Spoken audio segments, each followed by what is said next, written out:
All right, California Governor Gavin Newsom just pissed off Trump in a really clever way. And honestly, Newsom is filling a leadership vacuum on two fronts right now. Not only is there a leadership vacuum within the Democratic Party, where Democrats at the highest levels in the Senate and the House are more than comfortable caving or giving up at a moment's notice, and they're just not strong. It's very easy to see, simple to say, and that is why many Americans feel disillusioned with the Democratic Party. Now, on the other side, there's an even more clear leadership vacuum in the Republican Party, in this current administration that is just tumbling through, not being able to do anything effectively on a daily basis. Donald Trump, for example, has no moral clarity when it comes to the extremism in our country that is growing, no moral clarity when it comes to healthcare. He has no healthcare plan, and people are struggling. He doesn't even know what affordability is, because he's so pampered, and he has no moral clarity on climate change or on Israel or any of these issues. But in this video in particular, we're going to focus on two things. It's going to be healthcare, and it's going to be climate change, because California Governor Gavin Newsom decided to undercut the Trump administration, and go to a conference that the Trump admin was just going to ignore. In doing so, Governor Gavin Newsom gets to fill a vacuum on the global stage.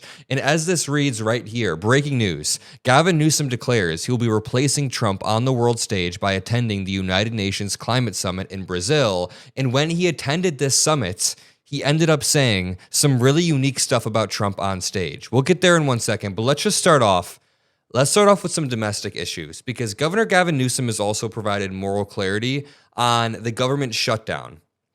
Now, I know a lot of people in the party don't think Newsom is perfect, have a lot of problems with him. And even a few years ago, I was also skeptical as well. But here's the thing. The best rises to the top.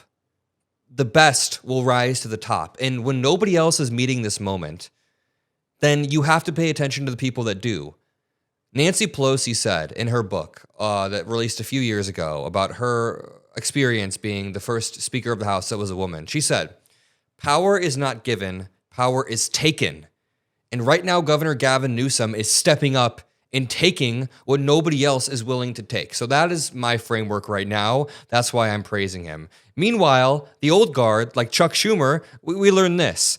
Democrat who caved on shutdown says Chuck Schumer knew all along. Here are the stakes. Essentially, Democrats have for the past 40 days held the line and said, listen, we're not going to vote for a bill that strips healthcare away from millions and millions of Americans just like that. We're going to vote for the status quo, just to continue the funding as it is. And Republicans would only vote for a bill that removed healthcare from tens of millions of Americans. My friend's mom didn't even know she was reliant on these ACA subsidies until she realized, wait a minute, this is a big political battle. Now they're about to expire for her, and she's paying attention. So Democrats were holding the line until 8 moderate Democrats crossed over and voted on the other side. Now, Chuck Schumer and other Democrats said, we didn't know. Nobody knew this was going to happen. But as the reporting comes out, and as most people can intuit, like it's intuitive, Chuck Schumer knew about this.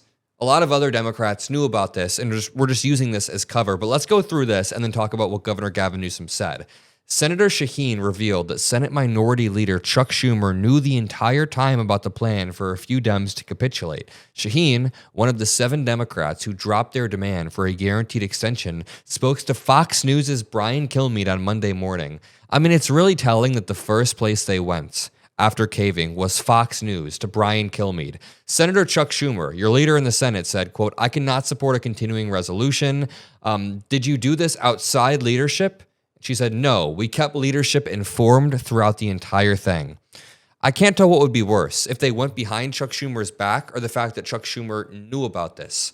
Probably the latter, because that means he's lost control of his caucus. Governor Gavin Newsom said tonight's Senate vote on the federal government shutdown should have been a time for strength. Instead, we saw capitulation and a betrayal of working Americans. The American people need more from their leaders. I'm going to repeat this one more time. 2 years ago, Governor Gavin Newsom wasn't the person who was the front runner in my mind, because there was nothing, uniquely stand out that I had paid attention to. But we have seen occasion after occasion after occasion of Governor Gavin Newsom using the institutions, leveraging the institutions available to Democrats to fight back against Republicans.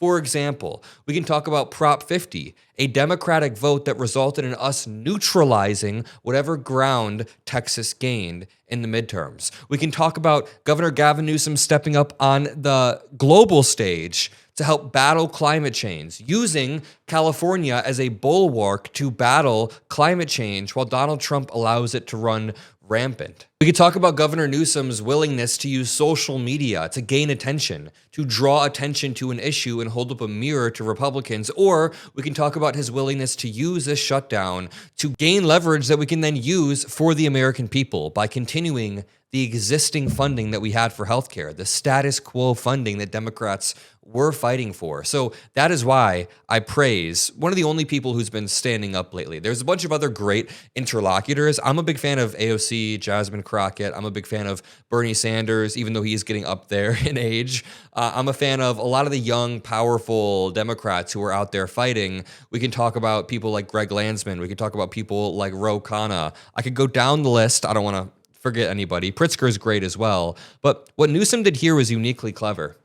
The Governor Newsom press office points out, California has staked out a leading role in international climate diplomacy for decades under both Democratic and Republican governors. The Trump admin's dismantling of climate policies to favor oil and gas interests and planned absence from the Brazil talks only gives California more space to fill. So California is trying to fill this leadership vacuum that has been left. Governor Gavin Newsom is positioning the world's fourth largest economy as a foil to President Trump's climate rollbacks. Let's watch this clip of Governor Gavin Newsom in Brazil speaking, saying, I can't believe our country just wasn't going to show up if it wasn't for me. I literally came out here. I'm stunned.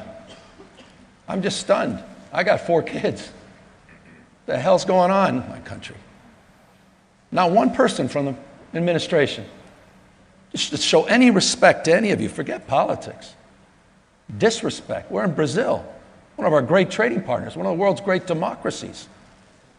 I mean, hell, home to all the, you need rare earth mineral. This is the country we should be engaging in. Instead, middle finger with 50% tariffs.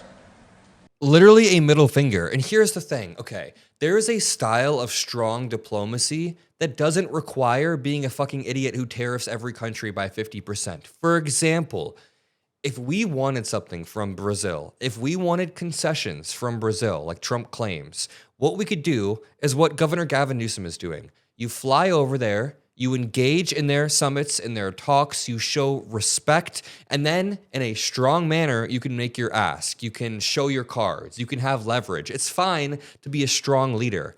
Donald Trump is not being a strong leader. He's being a wimp who's placing literally 50% tariffs to try to interfere with their political system and push the country far right, not even for any real concessions. And then he refuses to show respect, refuses to show up to their conferences, refuses to even play ball or engage in a diplomatic manner. Meanwhile, he rolls the red carpet out for Vladimir Putin. You get what I'm trying to say here? Like, there's a way to be strong and diplomatic. There's a way to put your foot down if you think you're being ripped off. That's not even what Trump's doing. He's just like throwing shit at the wall. He's like shitting into his hand and just smearing it everywhere and thinking that that's diplomacy. Sorry for the imagery, but goddamn, the way that Trump operates just pisses me off. Listen to him attacking Governor Gavin Newsom. He did something even worse than that. He's now taking a big section of Palisades or some area, and he's going to build low-income housing where they used to have luxury housing. He's going to put low-income housing in. His fire stuff is out of control. The forests are burning down all over the place. Okay, number one, he's just talking about climate change, essentially. Like, he's lying and trying to blame climate change on Newsom, even though he's the one that has rolled everything back. But secondly, Governor Gavin Newsom responded and said, you know, do people, he's asking ChatGPT here, obviously a tongue-in-cheek, it's a joke, but it says, do people with dementia repeat false things over and over again?